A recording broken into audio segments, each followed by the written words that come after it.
इस झूठ से भरे हुए, पाखंड और आडंबर से भरे हुए संसार में आज हर एक व्यक्ति अपनी एक पहचान बनाने की धुन में लगा हुआ है।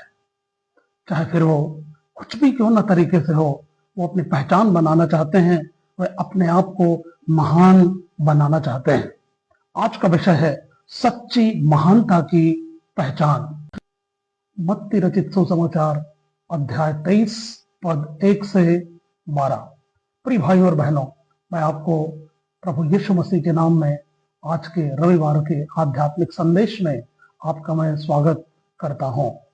आज हम प्रभु यीशु मसीह के एक प्रभावशाली चेतावनी पर हम ध्यान देंगे। यह खंड सिर्फ फरीसियों और शास्त्रियों के लिए नहीं है, पर यह खंड आपके और मेरे लिए है। इसमें दी गई चेतावनियां आपके और मेरे लिए भी है। आज हम सीखेंगे दिखावे और सच्ची आत्मिकता में फर्क। हम सीखेंगे आत्मगौरव बनाम नम्रता। आज हम सीखेंगे एक सेवक नेतृत्व का महत्व क्या होता है। मत्ती रचित सुसमाचार 23 अध्याय पद 1 से 12। आइए हम लोग एक एक करके इस पर मनन करेंगे, जहां पर ऐसा लिखा है, तब यीशु ने भीड़ से और अपने चेलों से कहा, शास्त्री और फरीसी मूसा की गद्दी पर बैठे हैं, इसलिए वे तुमसे जो कुछ कहें वह करना और मानना, परंतु उनके से काम मत करना, क्योंकि वे कहते तो हैं पर करते नहीं हैं। राइट? कहते हैं जो करो उसे करो, पर उनके से काम मत करो। ऐसा प्रभु यीशु मसीह ने अपने शिष्यों को कहा, फरीसियों और शास्त्रियों के जीवन और उनके शिक्षाओं और को लेकर के। राइट? वे ऐसे लोग थे जो सिखाते तो थे, परंतु वे खुद उन पर नहीं चलते थे। मेरे प्रियो, याकूब की पत्री 1 अध्याय और 22 पद में बाइबल बताती है कि वचन पर चलने वाले बनो, केवल सुनने वाले ना बनो, क्योंकि केवल जो सुनते हैं और उस पर नहीं चलते हैं वे अपने आप को धोखा देते हैं। तीतुस की पत्री 1 अध्याय और 16 पद में संत पौलुस ने भी जवान तीतुस को कहा कि ऐसे लोग हैं जो अपने कामों से उसे अस्वीकार करते हैं। शब्दों से तो आदर करते हैं, अपने दिखावे से तो अपने आप को महान बनाकर आदर करने की कोशिश करते हैं, लेकिन उनका जो जीवन और उनका काम जो है उस परमेश्वर को अस्वीकृत होते हैं। क्या हम दूसरों को धर्म की बातें सिखाते हैं और स्वयं नहीं मानते? क्या मेरा जीवन, क्या आपका जीवन उस वचन के अनुसार है जिसे हम दूसरों को बताते हैं? चौथी आयत को अगर हम पढ़ें तो यहां पर प्रभु यीशु मसीह ने उन फरीसियों और शास्त्रियों के विषय में बताया। लिखा है यहां पर, वे एक ऐसे भारी बोझ को जिनको उठाना कठिन है बांधकर उन्हें मनुष्यों के कंधों पर रखते हैं, परंतु स्वयं उसे अपनी उंगली से भी सरकाना नहीं चाहते हैं। देखा आपने, ये इनका जीवन था। वे भारी बोझ को लोगों पर रखते थे। फरीसियों ने धार्मिकता के जो नियम थे उनको उन्होंने बोझ में बदल दिया था। करेक्ट? प्रभु यीशु मसीह ने मत्ती रचित सुसमाचार 11 अध्याय में उसने कहा कि हे सब बोझ से दबे हुए लोगों, मेरे पास आओ, मुझसे सीखो, मैं मन में नम्र और दीन हूं, और तुम अपने अपने मन में विश्राम पाओगे। प्रभु यीशु मसीह का आमंत्रण है ऐसे हर एक लोगों के लिए जो बोझ से दबे हुए, चाहे फिर पाप का बोझ हो, चाहे फिर नियम और कानून के बोझ हो, जिनके धर्म के अगुओं ने, धर्म के ठेकेदारों ने लाद रखा है। वो प्रभु यीशु मसीह ही है जिसके पास आकर के एक सच्ची शांति और सच्चा विश्राम हमको मिलता है। क्या हम लोगों को अनुग्रह की ओर ले जा रहे हैं, और या फिर केवल उन नियम और कानूनों की ओर जो उनके लिए मात्र बोझ बनकर रह जाते हैं? 5 से 7 पद को अगर हम पढ़ें तो वे जो लोग थे वो अपने कामों को केवल दिखाने के लिए करते थे। ऐसा यहां पर लिखा है, वे अपने सब काम लोगों को दिखाने के लिए करते हैं। वे अपने ताबीजों को चौड़ा करते और अपने वस्त्रों की कोरें बढ़ाते हैं। भोज में मुख्य मुख्य स्थान और सभा में मुख्य मुख्य आसन, बाजारों में नमस्कार और मनुष्यों में रब्बी कहलाना उन्हें भाता है। वे अपना काम जो भी वो करते थे वो केवल दिखाने के लिए वो करते थे। ये फरीसी और शास्त्रियों ने अपनी ऐसी पहचान बना रखी थी। उनकी धार्मिकता, बाहरी जो धार्मिकता होती थी, वो बड़ी लंबी प्रार्थनाएं वो किया करते थे। बड़े बड़े विशेष आसनों पर बैठना उनको अच्छा लगता था। वे मान और सम्मान के वे भूखे थे। वे लोगों से वो डिमांड करते थे क्योंकि उनके अंदर की वो चाह थी। मेरे प्रियो, प्रभु यीशु मसीह ने मत्ती लिखित सुसमाचार 6 अध्याय और 1 पद में उसने कहा है कि तुम अपने धार्मिकता के काम लोगों को दिखाने के लिए मत करना। लूका लिखित सुसमाचार 18 अध्याय में 10 से 14 पद में अगर हम देखें तो एक दृष्टांत प्रभु यीशु मसीह ने दिया, जहां पर एक फरीसी था, वो प्रार्थना करने आता है और अपने आप को धर्मी बताता है परमेश्वर के सामने कि परमेश्वर, मैं तो उस चुंगी लेने वाले के समान नहीं हूं, मैं तो उपवास रखता हूं, मैं तो दान देता हूं, दशमांश देता हूं, और पूरी लंबी सूची परमेश्वर के सामने रखता है। लेकिन दूसरे तरफ वो जो चुंगी लेने वाला था, वो परमेश्वर की तरफ अपनी नजरों को भी उठाने के काबिल अपने आप को नहीं समझता और छाती पीट पीट करके वो कहता है कि हे परमेश्वर, मुझ पापी पर दया कर।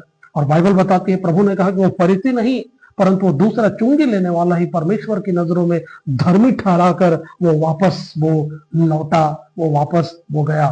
क्या आज जो मैं सेवा करता हूं, क्या बड़ाई के लिए करता हूं, प्रशंसा के लिए करता हूं? आज के सेवकों, आपके लिए चुनौती है।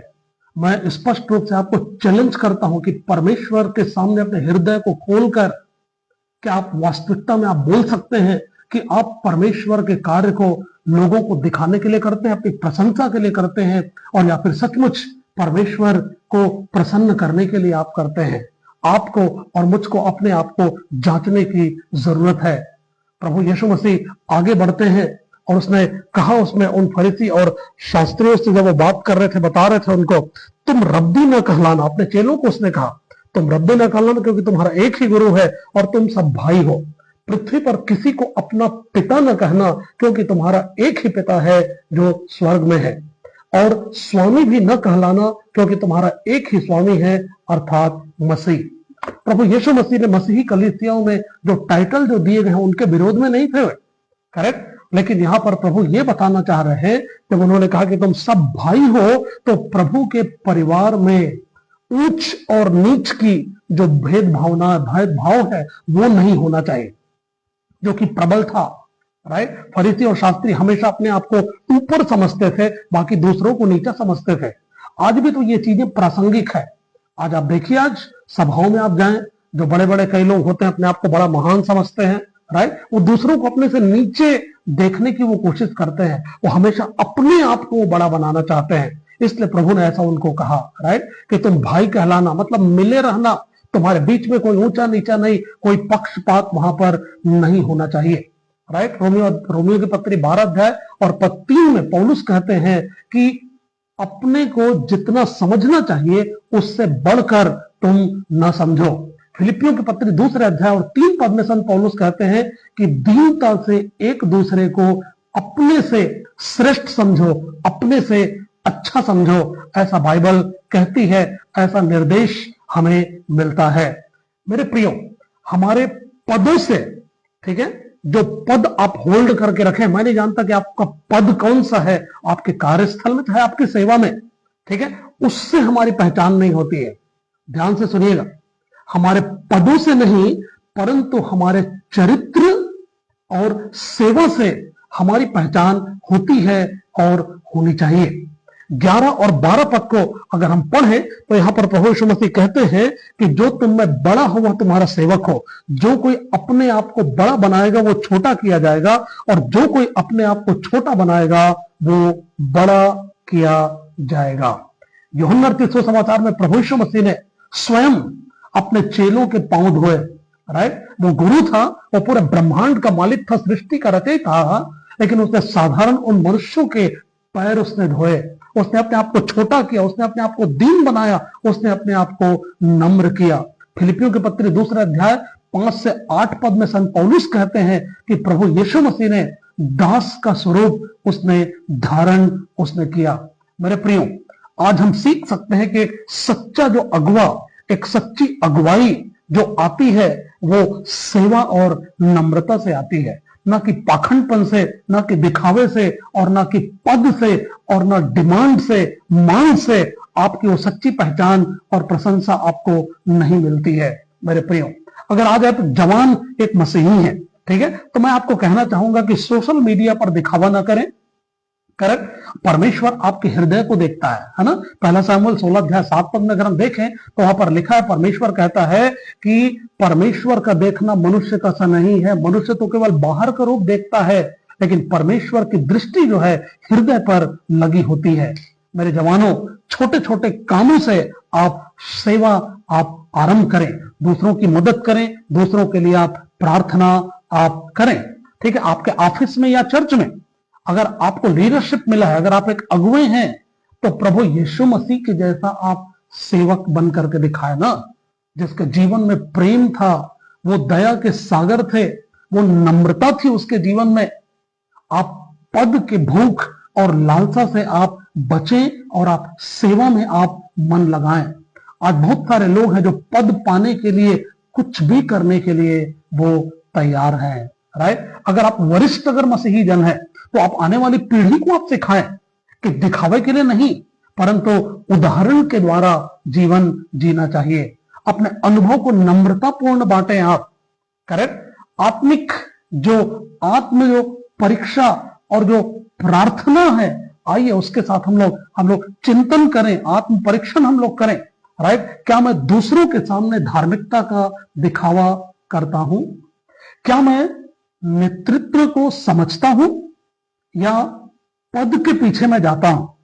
क्या मैं दूसरों को ऊंचा उठाता हूं और या फिर उनको मैं नीचे गिराने की मैं कोशिश मैं करता हूं? ये सवाल हमको नम्र बनाएंगे और अपने आप को जांचने के लिए सहायक सिद्ध होंगे, ताकि जो आज का विषय है कि हमारी जो सच्ची पहचान है, मेरे प्रियो, जो पहचान की जो महानता है वो दिखावे से नहीं आती है, राइट, परंतु नम्रता और दीनता से आती है।